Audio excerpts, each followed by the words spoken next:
Yaptığınız meslek gerçekten çok kıymetli, çok önemli. Bu açıdan yapacağınız tercihler önümüzdeki süreçte hayatınızı ciddi manada etkileyecektir. Bu açıdan yanlış tercih yapmama, bu konuda gerçekten işin erbabı olan uzmanlardan eğer ki hani yetersiz kalmanız halinde, bilgi almanız halinde destek almanızı tavsiye ederim.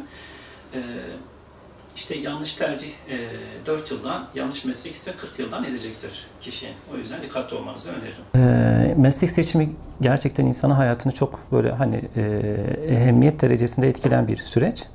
Çünkü ülkemize baktığımızda bu sadece ülkemiz için aslında geçerli olan bir şey değil. Bazen böyle hani sahada sorarız işte şunu sorarız böyle hani bir daha dünyaya gelseniz aynı mesleği yapar mıydınız? Mesela aldığımız cevapların büyük bir kısmı hayır oluyor. Yani hocam bir daha hani dünyaya gelsem aynı işi yapmam. Diğer taraftan yaptığınız işi çocuğunuza önerir misiniz? Peki hani ileride sizin evladınızla aynı işi yapsın ister misiniz? Buna da genelde hayır cevabı hani geliyor. Buradan bile yola çıkarak aslında birçok insanın yaptığı işin kendine uygun olmadığını aslında anlayabiliyoruz. Şimdi bu neden önemli? Hani şey derler böyle, yanlış tercih 4 yıldan, yanlış meslek 40 yıldan edebilir insanı. Bu açıdan gerçekten yaptığımız işin fıtratımıza uygun olduğu ya da işte bizimle bir anlamda ahenk içerisinde olduğunu bir defa tam net olarak görmemiz gerekiyor. Bu açıdan bunu peki nasıl belirleyeceğiz? İlk başta insanın kendi tanımasıyla aslında bu gerçekleşen bir şeydir. Yani dönüp böyle baktığımızda hobilerimiz nelerdir? İşte fobilerimiz nelerdir? Diğer taraftan bizi rahatsız eden şeyler nelerdir? En çok nelerden hoşlanırız? Bununla beraber hani bir seçim yapılacak. Bu seçim yapılırken hani şuna gerçekten dikkat edilmeli. Tercihlerin başarı sırasına göre yapılması gerekiyor. Yani başarı sırasını belirlerken gelme ihtimali en yüksek olan başarı sıralamasındaki bölümle en düşük bölümü böyle yüksekten alçağa doğru mutlaka sıralamaları gerekiyor.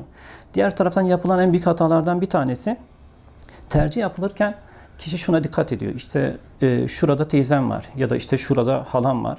Halam burada yaşıyor. Onun olduğu hani şehre hani bir şekilde yazmam gerekiyor gibi ifadeler kullanabiliyor. Bu yanlıştır. Tercih yapılırken ilk başta meslek seçilmeli. Yani hangi meslek bana uygun? Bunu bir defa kişi belirleri. Ondan sonra hangi üniversite? En son şehir seçilmeli.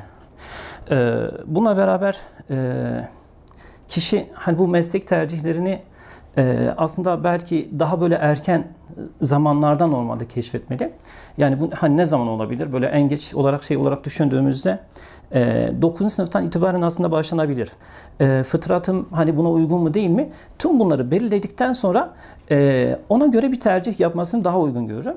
Yoksa diğer türlü işte bunun işte sadece parası yüksek ya da işte statüsü yüksek, işte sadece bu mesleği insanlar bir anlamda saygıyla bakıyor diye meslek seçersek yine hata yaparız. Şimdi ekonomik kaygı tabii ki de olmalı. Yani sonuçta hayatımızı idame ettirmek için para kazanmak zorundayız. Yani bu hayatın gerçeği.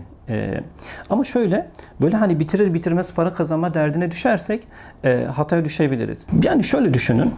Diyelim ki ben işte bu mesleği yapıyorum ama bu mesleği sevmiyorum. Yani şimdi insanlar geliyor karşıma hani dinlemek zorundayım. Yani sevmezsem eğer gerçekten hani o noktada hani burada oturmak yani eğer diğer türlü hoşlanmadığım bir şeyse bu koltuk bir anlamda diken gibi bana batacaktır. Ya da burada beklerken belki de içimden uf puflarla ya da bir şekilde danışana da bunu hissettirerek onu kendimden uzaklaştırabilirim. Bu aslında hem beni mutsuz edecektir hem karşıdakini mutsuz edecektir. Yani bir dükkan açtım diyelim. Dükkan işte bir anlamda çok da istediğim bir şey değil. Şimdi muhtemelen istemediğim bir şeyle olduğu için hani gülmeyeceğim. Belki de hani asık suratlı sürekli duracağım.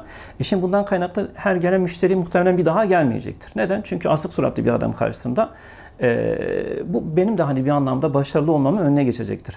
Kişide yetenek vardır, başarılıdır ama yanlış yöne kanalize edildiği için yetenek bir anlamda heba olmuştur. Yani bir anlamda israf olunan bir yetenekten bahsediyoruz burada. İşte balığa bir anlamda aslında ağaca tırmandırmaya belki de zorlamaya benzer. İşte Einstein'ın ifadesiyle diyebilirim.